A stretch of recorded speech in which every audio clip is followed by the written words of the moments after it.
Last week we looked at the threefold division of the human being in two different ways. The first was as body, soul and spirit, and the second one was thinking, feeling and willing. What I want to do today is to look at two fourfold divisions. The first is called the fourfold human being, and the second one is the temperaments. The fourfold human being is a further development from the threefoldness that we looked at last week. The first one, the first aspect, is one which again we're not going to need to trouble ourselves much with understanding. It is then the physical body of the human being. I'll write these down. That is the body which we all have.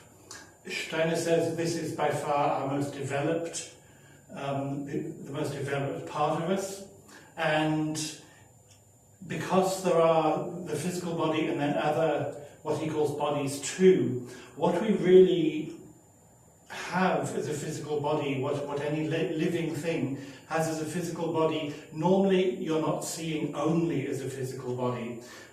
The only time that a physical body, as it were, acts as a physical body is after death. If you have a body, be it of a plant or an animal or a human being, after death, then it begins to decompose. And that is the true nature of our physical body. It is, as it were, wanting to decompose, to go back to its composite physical elements. There is, however, during life, something which is stopping this. This is what Steiner calls life forces. If you cut yourself, these are then the forces which help you heal. They're also forces of metamorphosis. If you think of all the metamorphosis that goes on in the womb or in a person growing up, these are then these life forces which are constantly springing forth and rejuvenating the human being. The physical body we have in common of course, with all other living life forms, but the part of nature which is only physical, Steiner then says, are stones or rocks. They, if you scratch a stone, it isn't going to mend. If you break it, it isn't going to heal. It isn't going to reproduce itself. And then we have what he then calls life forces. The other word is etheric. He talks about the etheric body as well as the body of life forces. But these are the upbuilding, the metamorphosing, the growing aspects of the human being. And those stones don't have, but plants do. So, as it were, we share that aspect of us with plants. Plants grow, plants metamorphose, as well as having a physical body. The next part, Steiner says we share with the animals, which is our life of feelings, our life of urges, of wanting to do things. Animals first. And this he then calls an astral body, which is in some ways a hard word to get around.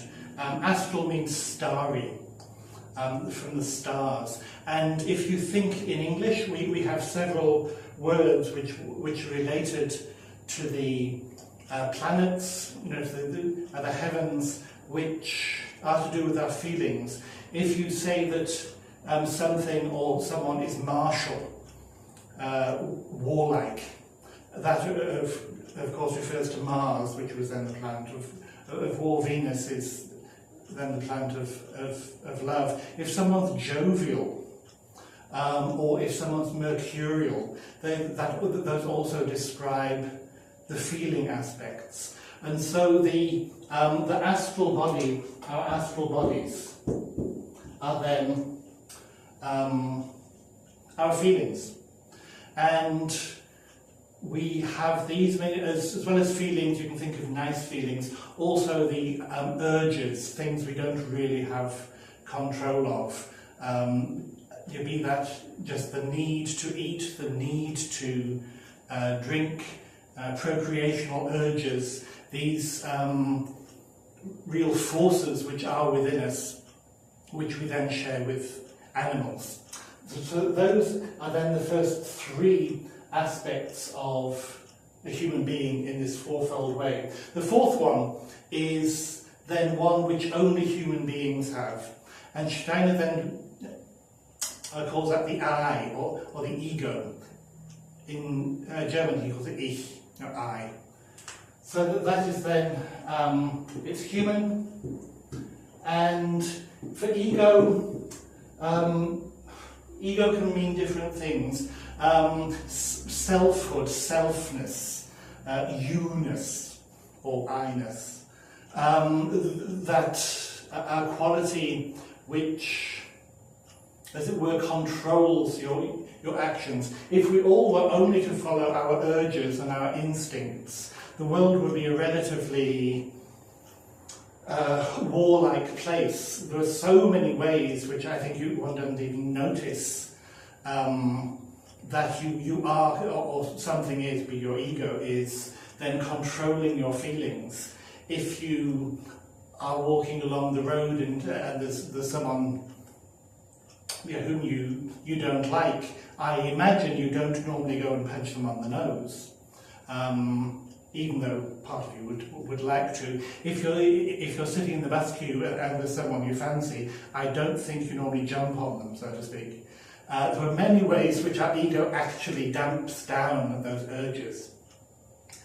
The way which I find easiest to begin to understand what Steiner means by ego in this sense, or the simplest, is if you think of the captain of the ship.